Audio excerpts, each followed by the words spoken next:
Okay, I've got all those bolts torqued to 20 foot-pounds as the manual specified, and now it's time for that rear mount. And that's a pretty easy drop in. And now I can just drop the transmission down onto it.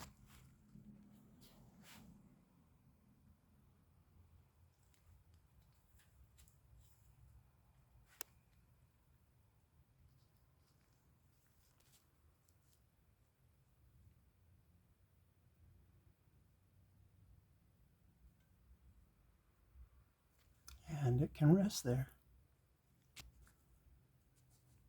I'll get those mount bolts in, get those torqued as well.